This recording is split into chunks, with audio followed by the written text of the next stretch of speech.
Guys, hi everyone. Location change हो चुकी है बिकॉज आज हमारे साथ है Varun and Varun will be joining Indian Military academy. He is all India rank 13 और बड़ी ही शानदार जर्नी है। बहुत मुश्किल से हम दोनों मिल पा रहे हैं बिकॉज इसे आई में जस्ट ज्वाइन कर रहा है and he has a lot of things to tell और वो ही आज करेंगे। First of all congratulations sir, thanks. ठीक है। और यार ये ले भैया, तपकेश्वर मंदिर गया हूँ मैं आज और इसकी तुझे बहुत जरूरत पड़ेगी ट्रेनिंग के टाइम पे। अभी तो यही दे सकता हूँ, भगवान का प्रसाद है। ठीक है। और आई में से तपकेश्वर मंदिर लेके भी जाते हैं, बोलते हैं कि लेके जाएंगे और लेके पैदल लेके क्या भगा के लेके जाएंगे, तो इसकी तेरे को जरूरत बहुत पड़ेगी आज। तो सबसे पहले तो तू कॉन्ग्रेचुलेशंस, वंडरफुल जर्नी, वंडरफुल। तेरा एक सीनियर ऑलरेडी एयरफोर्स एकेडमी में, Ashish, we also know him and Gaurav keeps on talking about it. तो मुझे ये बता, इस वक्त जब एकेडमी ज्वाइन करनी है महसूस कैसा हो रहा है? सर जब मैं सोचता था कभी कि हाँ यार मैं भी एकेडमी ज्वाइन करूँगा, हाँ। तो मतलब लगता था कि पता नहीं होगा भी या नहीं होगा, हाँ। बट ऑलवेज वही था कि मोटिवेशन एनडीए से फिर मतलब मेडिकल आउट होने के बाद करेक्ट यार इट डज नॉट मैटर कि जो भी होगा, हाँ। मेहनत तो करनी है। हाँ। तो फिर वो बस मैं एफर्ट्स डालता रहा। कभी यही नहीं सोचा कि होगा या नहीं होगा, बट एफर्ट डालता रहा और फाइनली सर आज मतलब भगवान ने चांस दिया। हाँ, इतने लोगों की मेहनत थी, मेरे पेरेंट्स की, मेरी फैमिली मेंबर्स, बहुत सारे लोग, और इवन हर एक मेरे फ्रेंड्स है, मेरे टीचर्स है जिन्होंने पढ़ाया, तो हर एक का कंट्रीब्यूशन रहा सर जर्नी में। मतलब कह देते हैं हम कि फाइनली बंदे का ये अचीव राइट होता है और इतने लोग जुड़े होते हैं। बिल्कुल सर। तो वो सर आज तो मतलब बहुत प्राउड फील हो रहा है। गांव से मेरे ख्याल से पूरा एनआईटी हमीरपुर एकदम खुश होगा भाई कि बंदा पहुंच गया। And you were in NCC also? Yes sir. He is a NCC, he is a chemical engineer for NIT Hamirpur. he was recommended for National Defense Academy, got merit out, medical out और बहुत लंबी journey रही है। ऐसा नहीं, खासकर NDA के बाद तूने मुझे बताया था, आई थिंक उसके बाद एक दो टर्म्स नहीं, मतलब अटेम्प्ट में नहीं भी हुआ था। और ऐसा भी नहीं है कि सीडीएस में फर्स्ट अटेम्प्ट में हो गया ये सब कुछ। No sir, it was not like that. Like NDA के बाद सर टीएस स्क्रीन आउट, उसके बाद फिर मेरी ग्रेजुएशन के बाद जो एंट्रीज थी, पहली एंट्री दी थी मैंने एफकेट, सो एफकेट क्लियर हो गया था बट स्क्रीन आउट देहरादून से। उसके बाद एफकेट नेक्स्ट, वो वाराणसी से स्क्रीन आउट। फिर मैं सर इंडियन कोस्ट गार्ड के लिए गया, वहाँ पे भी स्क्रीन आउट। Yes sir. यार बुरा लगता होगा खासकर रिकमेंड होने के बाद एक बार एनडीए के लिए, द मोस्ट प्रेस्टिजियस एकेडमी, और स्क्रीन आउट हो रहे हैं। सर उसके बाद ऐसा लगता है ना, मतलब आई डोंट नो कि यार एकदम ही ऑफिसर लाइक क्वालिटी चली गई। एग्जैक्टली, था भी कि नहीं। फिर ऐसा कभी नहीं, मतलब बाकी कोई बोले, तुझे कभी ऐसा लगता था यार तुक्का तो नहीं लगा था, या फिर कुछ ऐसा तो नहीं हुआ था कि internally you know it that I did right but somewhere अभी मिस्टेक हो रही है? हाँ सर, वो तो था, मुझे पता था मैंने मेहनत की है। Correct. और मतलब वो क्वालिटीज भी है अंदर, बट वो ये कि मैं उस टाइम पे मतलब अपने आप का ना जो दिखाने की होती है उस दौरान परफॉर्म नहीं कर पाता उस टाइम पे। तो धीरे धीरे हर एक चांस के बाद सर कमियां पता लगी, एनालिसिस किया, तो उसके बाद जो है धीरे धीरे फाइनली अब सर हो गया। करेक्ट। अब तूने बोला कमियां पता लगी। मैं हर समय बात करता हूँ कि सक्सेस तो कुछ सिखाता है, बट मुझे ऐसा लगता है फेलियर सबसे ज़्यादा चीज़ें सिखाता है। तो मतलब घर के अंदर किस तरीके का माहौल रहा, किस तरीके की लड़ाइयाँ थी तेरी डे टू डे के अंदर, किस किस जने का योगदान था, क्या क्या फेलियर्स ने सिखाया? सर फेलियर्स जैसे आपने बहुत मतलब कहा है कि फेलियर्स हमें बहुत ज़्यादा चीज़ें सिखाता है। बल्कि मतलब अगर हम फर्स्ट चांस में हम अचीव कर लेते ना कोई चीज़, तो उसका इम्पोर्टेंस भी पता नहीं लगता। लेकिन अगर बार बार गिरने के बाद ना वो चीज़ें अचीव होती है ना सर, तो उस चीज़ का इतना इम्पोर्टेंस रहता है कि लाइफ में मतलब हम कभी फॉरगेट नहीं कर सकते। ट्रू। और फेलियर हमें डाउन टू अर्थ रहना भी सिखाता है कि यार इट डजंट, एक दो बार हम मे भी सक्सेस हो गए, बट वो फेलियर हमेशा बताएगा कि हाँ यार कोई नहीं, अगर सक्सेस मिली थी, फेलियर भी एक जर्नी का हिस्सा रहता है। तो हमेशा मतलब एक चीज़ सिखाता है सर। अगर घर के इन्वायरमेंट की बात की जाए sir, I totally belong, I am coming from rural background, और इट्स लाइक कि सर आपको पता है गांव में बहुत ज़्यादा एजुकेशन को भी इम्पोर्टेंस दिया जाता है। तो मेरी फैमिली का बहुत बड़ा कंट्रीब्यूशन रहा कि उन्होंने मुझे एक अच्छा प्लेटफॉर्म दिया मेरे स्कूल के दौरान। उसके बाद सर अच्छा इन्वेस्ट भी किया, अपना सपोर्ट भी था, मोरल सपोर्ट भी था, फाइनेंशियल सपोर्ट भी था। और उसके बाद मैं जेईई की कोचिंग के लिए भी गया। फिर मैं एनआईटी हमीरपुर केमिकल इंजीनियरिंग मिल गया, 4 साल मैंने वहाँ पे भी बिताए। तो मतलब थ्रू आउट जर्नी हर एक मेरे दोस्त थे जो क्लोज फ्रेंड्स थे, उनका सपोर्ट था। कुछ मेरे टीचर्स भी थे जिनसे मैं रेगुलरली बात करता था, उनका भी सपोर्ट था। मेरा एक फ्रेंड है सर, लक्ष्य मलिक, XND हाँ सर। तो उसने मुझे सर बहुत सपोर्ट किया है थ्रू आउट, और मैं मतलब बहुत सारी चीज़ें सीखता था उससे। मतलब जब भी मैं बात करता तो मैं पूछता रहता था NDA की ट्रेनिंग के रिगार्डिंग कि क्या होता है, कैसे होता है। और सर उसने मतलब बहुत चीज़ें सिखाई भी है, मतलब he was like a role model for me. Correct. हाँ, भले ही was my schoolmate, my classmate, but मेरे लिए एक रोल मॉडल। आज तू एक रोल मॉडल बन गया है कितनों के लिए। हाँ बिल्कुल सर, मतलब NIT हमीरपुर में मेरे NCC के जूनियर्स हैं, मेरे कराटे के जूनियर्स हैं, और भी मेरे जो क्लासमेट्स थे। सो मेरा जो रूटीन था sir throughout my college days, it was just like कि जो बंदा देख रहे हो कहेगा यार he is going to join army. Right. ये तो मुझे गौरव भी कहता था, गौरव क्या कहता बोलता सर ये निकालेगा सर, ये बहुत सही है। हाँ सर, सो हर बंदे का वही था, तो मुझे बहुत पॉजिटिव लगता था कि हाँ यार इट्स लाइक अगर कोई दूसरा कह रहा है तो जाहिर सी बात है, मतलब मेहनत एफर्ट्स अच्छे आ रहे हैं। करेक्ट। तो सर वो मतलब वो भी एक सोर्स ऑफ मोटिवेशन होता है कि अगर हम सही डायरेक्शन में चल रहे हैं तो दूसरे लोग हमें बताते रहते हैं हमारे सराउंड के। साथ में सर फैमिली का, मेरे लाइक माय अंकल, मेरे चाचा जी है, उन्होंने सर बहुत ज़्यादा सपोर्ट किया, और उन्हीं का इनिशिएटिव था कि मैं एक रूरल एरिया से आते हुए मुझे एक अच्छी सिटी में जो है एक अच्छे स्कूल में, सेंट फ्रांसिस स्कूल शामली में, वहाँ पे पढ़ने का मौका मिला। तो उन्हीं के थ्रू में वहाँ पे एंटर किया, फिर वहाँ पे जो है उन्होंने हर तरीके से सपोर्ट किया, नींव वहाँ रखी। हाँ बिल्कुल सर, मतलब गांव से 22-23 किलोमीटर दूर था स्कूल। वहाँ से सर स्टार्टिंग में कोई बस फैसिलिटी तो थी नहीं, तो स्टार्टिंग में सर 8-9 किलोमीटर जो है साइकिलिंग पे जाते थे चाचा जी, पहले 2 महीने वो लेके जाते थे। हाँ, फिर धीरे धीरे जो है उसके बाद मैं खुद जाना स्टार्ट किया। फिर जो है सर ये जर्नी मेरे तक नहीं रही, मेरे भाइयों को भी, मेरे छोटा भाई है, मेरे कजन्स हैं, उन्हें भी सर उसी स्कूल में जो है एडमिशन दिलवाया, और मतलब they are also doing good, and मैं भी अपने एफर्ट्स डालता हूँ, घर वाली फैमिली के एफर्ट्स डाल दिए।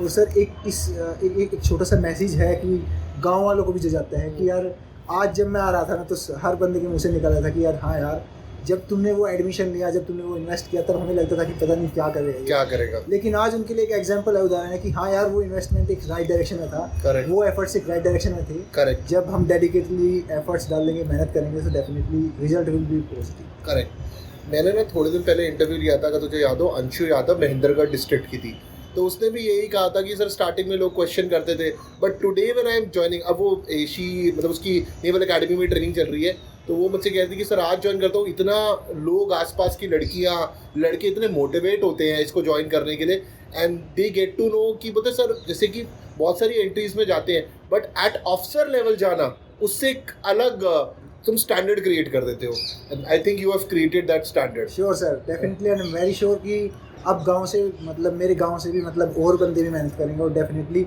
जैसी भी हेल्प हो सके मैं तो अपनी तरफ से करूँगा हमेशा। और तो जो तेरे यूपी से लोग हैं उनको अपनी लोकल भाषा में तू बता, क्या बोलेगा? सर यही बोलना चाहूँगा, मतलब ज़्यादातर यूपी के लोग हैं, खासकर वेस्टर्न यूपी के लोग, मैक्सिमम जो मेरी एज के बंदे हैं सर भर्तियाँ मारना स्टार्ट कर देते हैं, मतलब थोड़ा सा ना बहुत अर्ली स्टेज में कि हाँ यार कुछ भी मिल जाए, गवर्नमेंट जॉब मिल जाए, करेक्ट, और हो जाएगा काम अपना।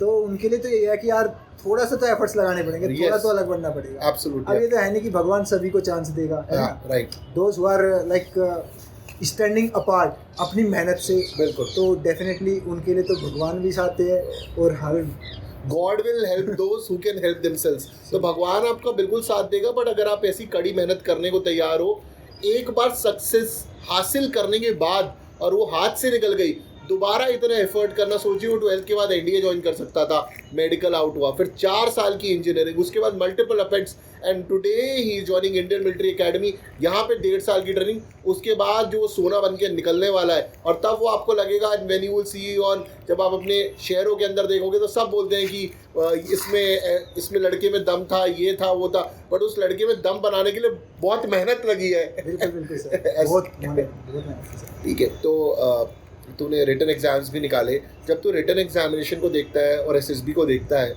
किस में तेरे को ज़्यादा एफर्ट डालना पड़ा? सर आई मीन देखो सर, मेंटली प्रिपरेशन तो करनी पड़ती है हमें, मेंटली तो प्रिपेयर रहना पड़ता है दोनों चीज़ के लिए। करेक्ट। मतलब इट्स लाइक कि हाँ रिटन एग्जाम थोड़ा सा इजी होता है, बट प्रिपरेशन तो दोनों की साथ में होती है।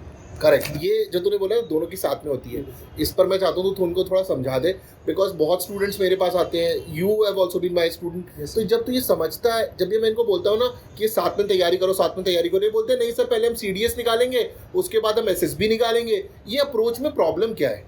सर देखो, अगर एकेडमिक एग्जाम होता हाँ। तो कोई दिक्कत नहीं थी, हम Exactly. 2-3 महीने में कर सकते थे, हाँ। But it's a test of personality, और उन्होंने अपने स्टैंडर्ड सेट किए sir, SSB had set their standard, and जब तक हम उनके एक्सपेक्टेशन पे खरे नहीं उतरेंगे तो they are not going to take, correct. और specially those who are going after graduation, like graduation entries में अगर कोई जाता है तो उनकी एक्सपेक्टेशन थोड़ी और बढ़ जाती है। एग्जैक्टली।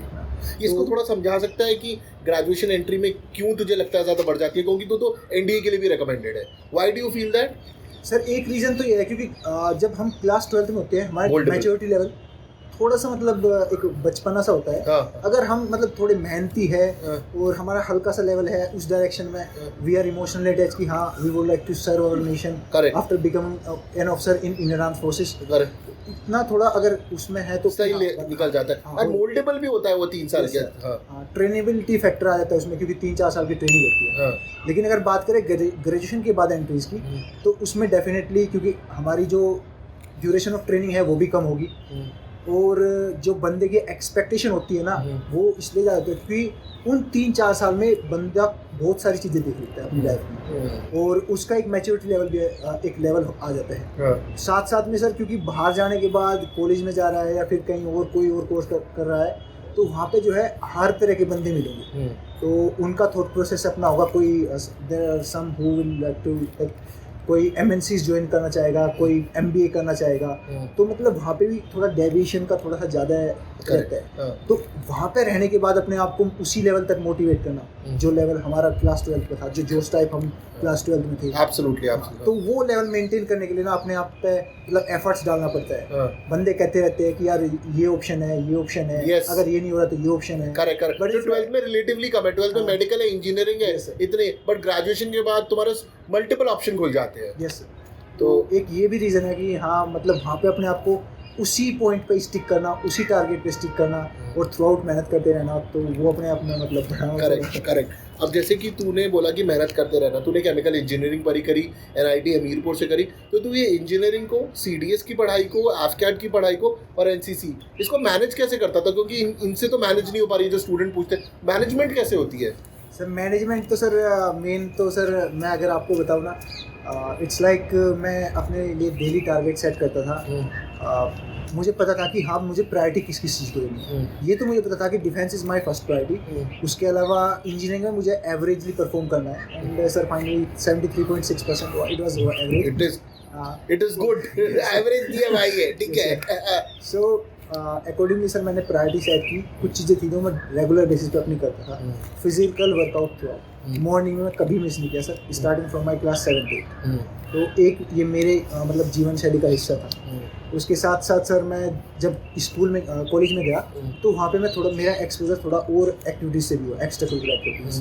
मतलब मैं जैसे अपने कॉलेज 3rd ईयर में मैं इस हॉस्टल सेक्रेटरी भी था, स्पोर्ट्स सेक्रेटरी। तो वहाँ पे भी सर बहुत सारी चीज़ें डिसीजंस लेने का पता लगता है, चीज़ों का आइडिया लगता है।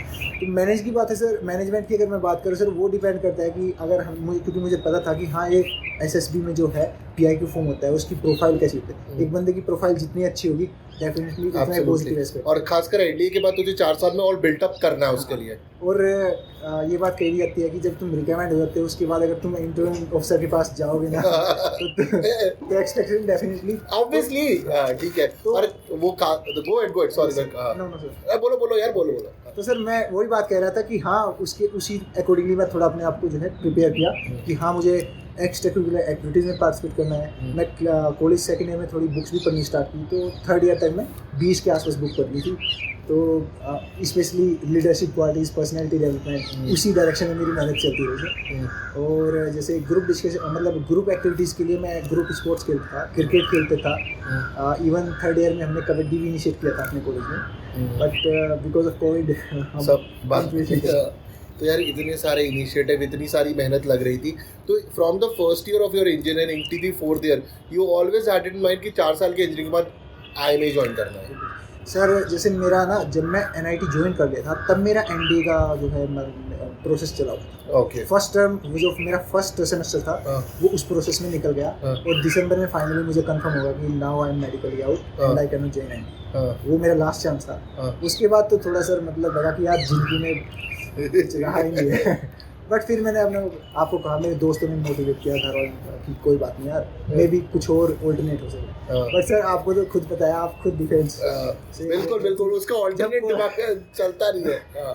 भले ही हम कह देते हैं दूसरे बंदे के सामने कि हाँ यार चलो there is alternate option, I will try, but दिमाग में तो मतलब कि हाँ यार डिफेंस मतलब डिफेंस, हाँ उसके बाद कोई और ऑप्शन होगा मे बी, बट जब तक मेरे पास अटेम्प्ट है बिल्कुल तब तो मैं अपना पूरा पुट इन डाल दूंगा। और उसी ये वर्ड है ना तेरा, पुट इन डाल दूंगा, ये आईमे का फेवरेट वर्ड, पुट इन डालो पुट इन डालो। तो हाउ वाज द यार एनसीसी वाले जो बच्चे हैं, मैं हर समय बोलता हूँ कि रादर जो सी सर्टिफिकेट है वो तो एक प्रोडक्ट है, आपको प्रोसेस पे ध्यान देना चाहिए, क्योंकि एनसीसी अपने आप में बड़ी सही चीज़ है। तो ये एनसीसी वाले जो बंदे प्रिपेयर कर रहे हैं, मैं इनको बोलता हूँ you should start focusing on clearing the written entries rather than just the seat certificate entry. What is your message to them? Sir आपने बिल्कुल सही कहा, बिकॉज एनसीसी जो स्पेशल एंट्रीज है उनमें रिपोर्टिंग मतलब काफ़ी ज़्यादा, बहुत ज़्यादा, 300 350 500 भी हो रही है, 500 भी हो रही है। And after that they are selecting on the very first stage, they are selecting around 20-25। तो डेफिनेटली सर रेशियो देख सकते हैं कि 20 और 600 500। और कई बार सर मतलब मुझे लगता है कि स्क्रीनिंग में ना थोड़ा सा मैटर ऑफ लक भी होता है। हाँ, हाँ। कई बार अच्छे बंदे जो बहुत अच्छे बंदे हैं वो भी कई बार निकल जाते हैं। जबकि मैं अगर मतलब रिटन एंट्रीज की बात करूँ तो उनमें रिपोर्टिंग कम है और इंटेक भी ज़्यादा है। लाइक हमारे CDS में जो है अराउंड 50 के अराउंड रिपोर्टिंग है और they take around 20-25, so definitely ratio ज़्यादा है। तो एटलीस्ट जो हमने मेहनत की है उसको जब तक हम उन 5 दिनों में नहीं दिखाएंगे तो कुछ उस चीज़ का फ़ायदा नहीं है। तो इसलिए sir I think written entries पे थोड़ा फोकस करेंगे तो देयर आर गुड चांसेस। जो एग्जाम निकाल रहे हैं, कितने 6,500-7 हज़ार लोग CDS का रिटर्न निकाल रहे हैं, तो they are kind of the cream of the nation, they kind of नहीं क्रीम ऑफ द नेशन है। तो उसके बाद वो बच्चे आ रहे हैं, तो उसके अंदर मुझे लगता है GTO में टास्क में अच्छी परफॉर्मेंसेज होती है, क्योंकि जो बच्चा इतना बड़ा लेवल का एग्जाम निकाल कर आ रहा है, UPSC लेवल निकाल के आ रहा है, he will do a better group discussion lecture. And second, NCC वाला जो सर्टिफिकेट है, NCC की जो चीज़ है, मुझे लगता है वो CDS में ज़्यादा अच्छा देगा तुम्हें। हाँ बिल्कुल सर, वही है कि अगर आप मतलब you are clearing like UPSC exam, आपके पास NCC की है, इट्स लाइक मतलब बहुत ज़्यादा, तो इट्स लाइक दैट। मतलब NCC में जो चीज़ें सीखने को मिलते हैं नेचुरली, मतलब थोड़ी लीडरशिप क्वालिटीज़ आ भी जाती है। लाइक ड्रिल्स वगैरह करते हैं तो डिसिप्लिन क्रिएट होता है, टर्न आउट चेंज होता है, ऑर्डर्स मानने का पता लगता है, अपने सीनियर से ऑर्डर्स कैसे मानने हैं, साथ साथ में दूसरे को सुनने का भी पता लगता है और दूसरे को कमांड देने का पता लगता है। सो बहुत सारी चीज़ें नेचुरली आ जाती है। वो डिपेंड करता है कि हाँ हम अपना एफर्ट्स डाल रहे हैं कि सीखने में या नहीं। तो वो भी मतलब जब हम, क्योंकि ये सर ये चीज़ें देखी जाती है सर मतलब SSB के दौरान। और खासकर जो तूने चीज़ें NCC में सीखी है ना, ये IMA की ट्रेनिंग में बहुत हेल्पफुल होंगी तेरे को। खासकर ड्रिल वगैरह, ड्रिल का DST होता है, ड्रिल स्क्वाड टेस्ट होता है, तुमने तो सब देखा ही है NCC में। तो जितनी भी चीज़ें तूने NCC में सीखी हैं, they would give you a lot of help in the coming the IMA days also. Sure sir. ठीक है, तो रिटन एग्जाम्स की बात करें तो रिटन एग्जाम्स तेरे को रिलेटिवली ईजी लगे हैं, तो what will you tell as a strategy for students preparing for CDS? And वो CDS प्रिपेयर करें और अब तू बोलता है कि साथ में SSB भी मैनेज करो, तो वो एक दिन को कैसे डिवाइड करें अपने? ठीक है सर, मतलब लाइक जब हमने डिसाइड कर लिया एटलीस्ट वी रिक्वायर्स, अगर हम पर्सनैलिटी की बात करें तो एटलीस्ट 1 साल तो मतलब 1-1.5 साल तो आप लेके चलो कि suppose you are in the 3rd year of the graduation, तो दे कैन स्टार्ट थिंकिंग कि हाँ यार अब मैंने गोल सेट कर लिया है, अब मैं अपने आप को उसी डायरेक्शन में ओरिएंट करूँगा कि हाँ भाई मैं अपने आप को लीडरशिप क्वालिटीज़ डेवलप करूँगा, कैसे करूँगा। तो सर मैंने एक बुक पढ़ी थी 7 ways of effective people, 7 habits of effective people। तो उसमें एक बात कही थी कि मतलब ना हम डेली बेसिस पे या वीकली बेसिस पे कोई एक अच्छी चीज़ अपनी क्वालिटी में ऐड कर, अपनी पर्सनैलिटी में ऐड कर सकते हैं। सपोज कुछ भी हो सकता है कि हाँ नेक्स्ट वीक तक मैं कोई झूठ नहीं बोलूँ, ठीक है, या फिर इट विल लाइक कुछ और हो सकता है, कुछ एक bad habit we will drop it. So gradually process है कि हाँ हम अपने आप को मतलब जो है we would like to improve और हम अपनी पर्सनैलिटी डिफेंस फोर्सेस के एस्पायरेंट की तरह ही बनाना चाहते हैं। तो सर स्टैंडर्ड पता है कि हाँ भाई इफेक्टिव, इंटेलिजेंट, डिटर्मिनेशन होना चाहिए। तो सर मैं एक चीज़ शेयर करना चाहता हूँ डिटर्मिनेशन की, अगर मैं बात करूँ तो उसमें सर मेरी 1-2 चीज़ थी। मैं कभी भी मतलब सुबह मॉर्निंग में वर्कआउट किए बिना, नहाए बिना और सुबह की मॉर्निंग प्रेयर किए बिना मैं कभी जो है ब्रेकफास्ट नहीं करता था। और ये कैसी भी सिचुएशन आई, कई बार ऐसे भी होता था, काफ़ी टाइम हो जाता था, शाम को मुझे प्रोसेस करना होता था, लेकिन कभी कभी घर पे काम करना होता था खेत वगैरह में साथ जाके, तो लेकिन मैं उस चीज़ को छोड़ता था। तो वो मुझे एक तरह से ना कि हमेशा एक पॉजिटिविटी देता था कि हाँ यार मैं सुबह कुछ डिसाइड किया था, या फिर मैं अपने आप को कुछ बताया था कि हाँ। तो जब मैं अपने एक मतलब किसी बात पे स्टैंड कर रहा हूँ तो डेफिनेटली मैं धीरे धीरे वो एक डिटर्मिनेशन बनता है। करेक्ट करेक्ट, एक आदत हैबिट बन जाती है। सिमिलरली जैसे तू बोल रहा ना 7 क्या नाम है बुक का? Sir 7 habits of most effective people. 7 habits of most effective people, this is a book. Similarly आपको एक एटॉमिक हैबिट्स की भी मैंने बुक की बात करी थी, सिमिलर वो भी इन्हीं सारे कंसेप्ट्स के ऊपर है कि अगर हाउ टू आपको अपना डे कैसे डिवाइड करना चाहिए। जनरली ये बोला जाता है जो लोग सुबह जल्दी उठते हैं उनके पास जिंदगी में ज़्यादा टाइम है। Do you agree? Definitely sir, मैं अर्ली राइजर। हाँ तभी मैं पूछ रहा हूँ, ठीक है।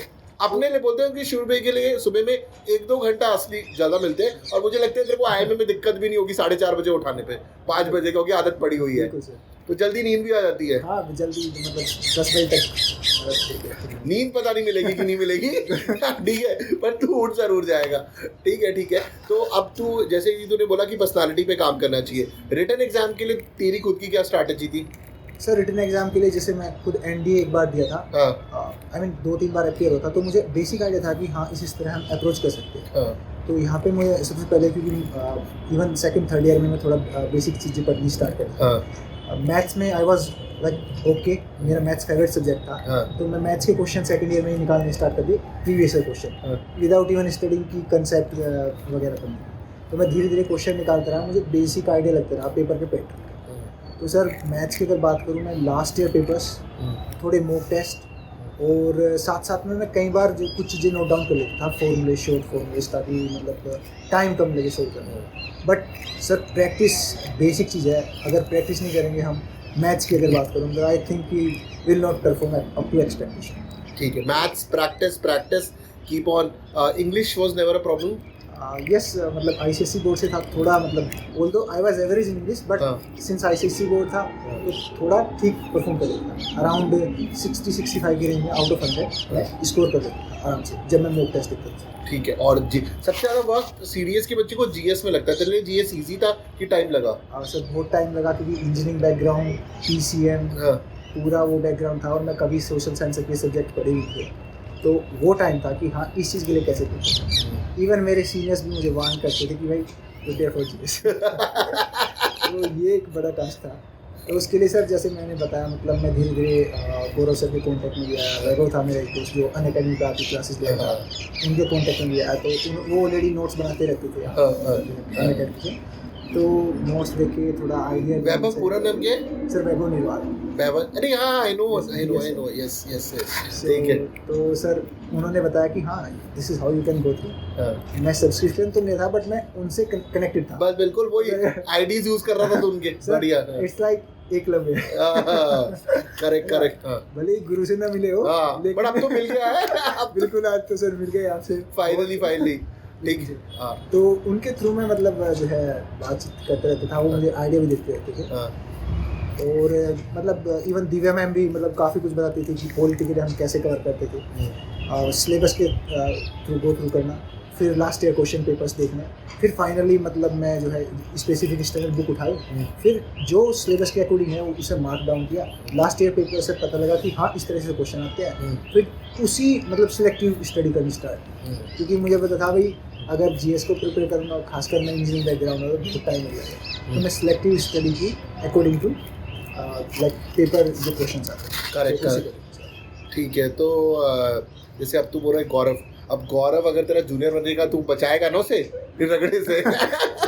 सर एकेडमी में आने के बाद like he will be always my senior once he is out of profession, but if he is coming definitely मतलब रेस्पेक्ट हमेशा उनके लिए एक एज ए सीनियर रहेगी, but time to time accordingly act तो करना पड़ेगा। तो गौरव बी वेयर, ये गायब हो जाएगा, बोलता सर मैं यहाँ पर मैं फंस गया हूँ सर, आप दूसरे सीनियर से मिलिए।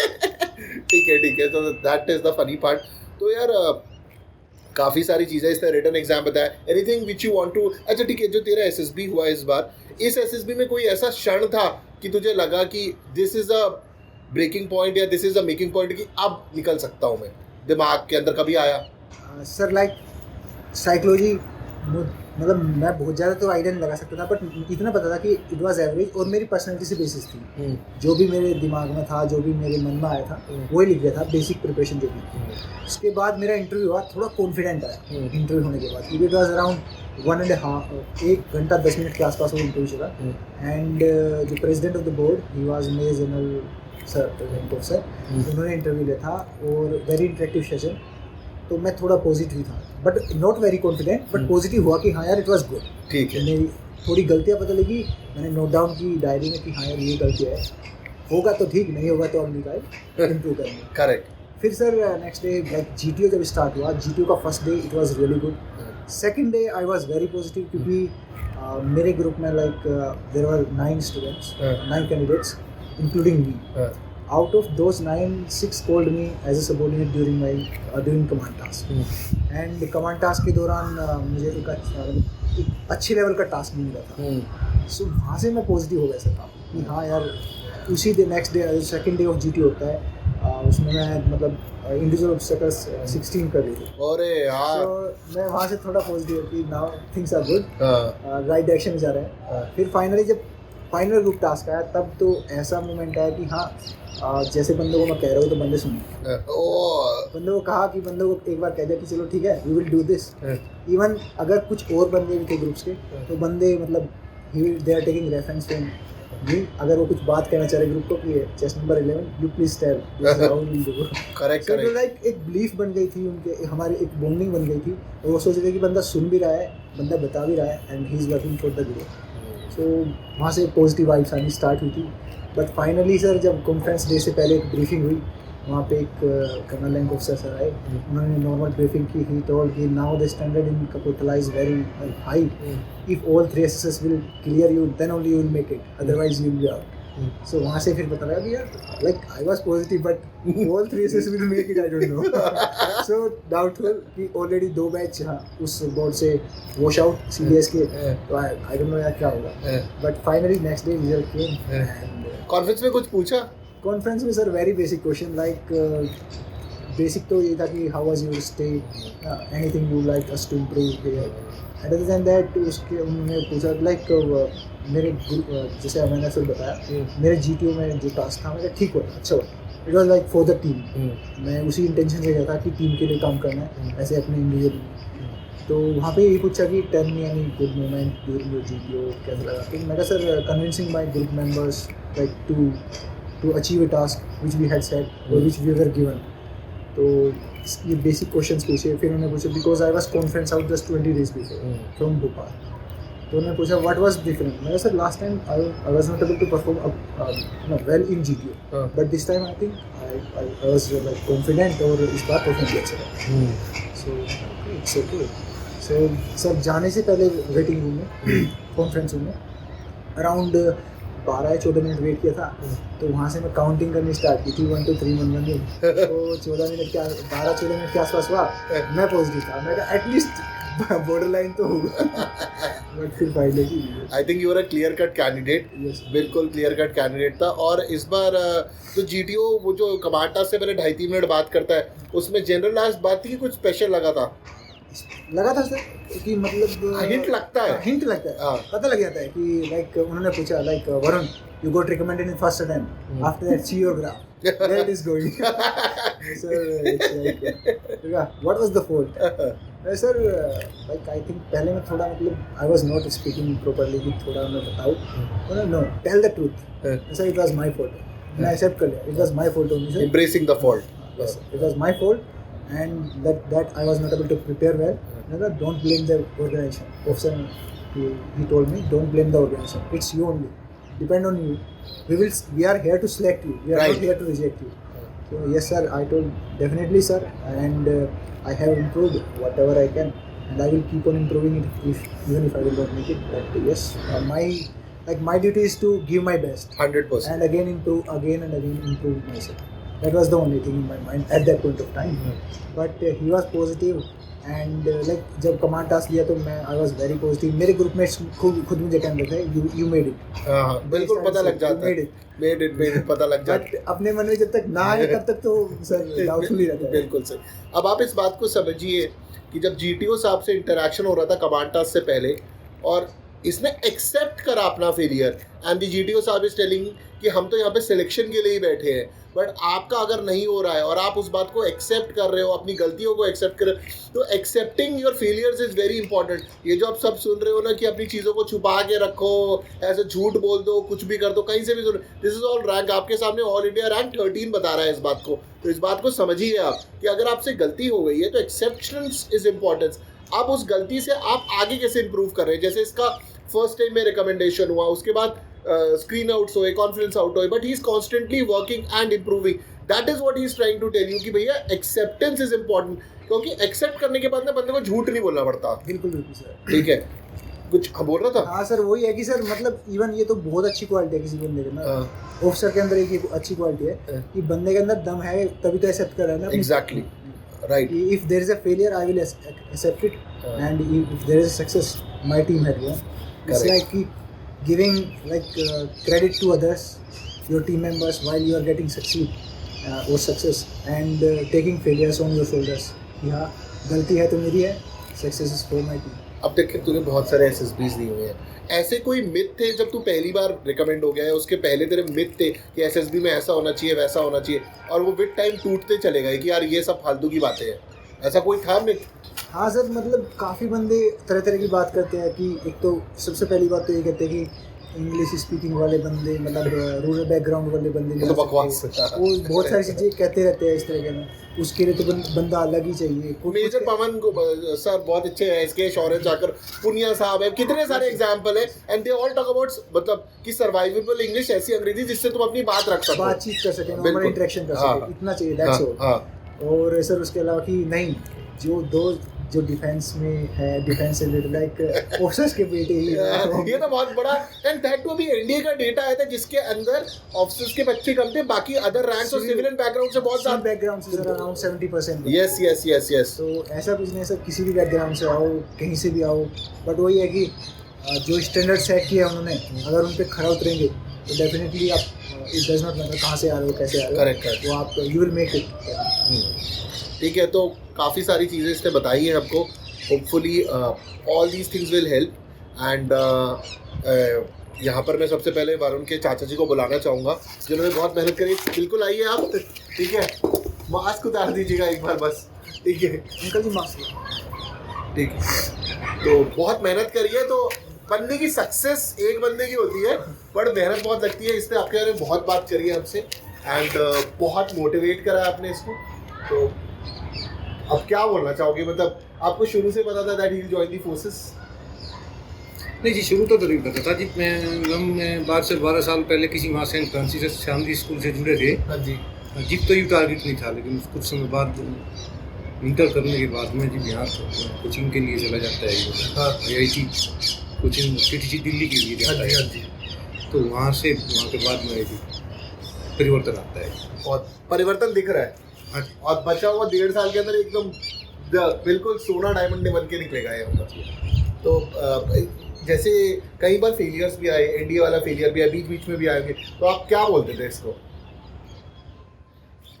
नहीं, बोलते तो कुछ नहीं थी, कहीं दिमाग में बात आती थी, कहीं मेहनत में तो कहीं ऐसा तो नहीं कोई पॉइंट है जहाँ काम कम हो रहा हो, किसी पॉइंट पर काम कम तो चल रहा हो, उसकी वजह तो फेलियर। तो अभी जैसे कि बहुत सारे बच्चे तैयारी कर रहे हैं और कई बार किसी रिटर्न में रुक जाते हैं, SSB में रुक जाते हैं, मेडिकल में प्रॉब्लम आती है, तो आप उन सब पेरेंट्स को क्या बोलना चाहोगे जिनके बच्चे तैयारी कर रहे हैं, कि उनको क्या कहना चाहिए अपने बच्चों को जो कहीं ना कहीं अटक रहे हैं? तो देखो, इस प्रतिस्पर्धा के युग में मेहनत का कोई विकल्प नहीं है। सब मैं तो कहूँ बच्चे के लिए मेहनत करने के अलावा वो कोई विकल्प नहीं है आज के समय। बिल्कुल, मेहनत करनी पड़ेगी आपको, और मेहनत से ही आप वरुण जैसे बनोगे, ठीक है। तो वरुण बालियान ने बहुत मेहनत करी है यहाँ पर पहुँचने के लिए। उनके चाचा जी ने, पिताजी ने, माता जी ने, बहुत काफ़ी सारे लोग जुड़ते तब जाके यहाँ रिजल्ट आता है। एज अ टीचर मैं तो एक बहुत आगे हेल्प करता हूँ। जो रिटन एग्जामिनेशन SSB की बात होती है, उससे पहले जो आपके पेरेंट्स हैं, please do understand that they are putting a lot of effort for you to reach here, and तब जाके एक बहुत ऑल इंडिया रैंक प्रोड्यूस होता है। So thank you to both of you. Thanks lot sir. बिल्कुल बिल्कुल, thank you sir. ठीक है, आपने देश को एक और अवसर दे रहे हो आप, ठीक है। तो thank you very much and हम फिर मिलेंगे एंड होपफुली अभी 1.5 साल बाद जब ये IMA से पास आउट होगा तो फोटोग्राफ्स आएंगी और हम इसकी POP में ज़रूर शामिल होंगे और वहाँ से आपको लाइव दिखाएंगे। थैंक यू वेरी मच, जय हिंद, टेक केयर।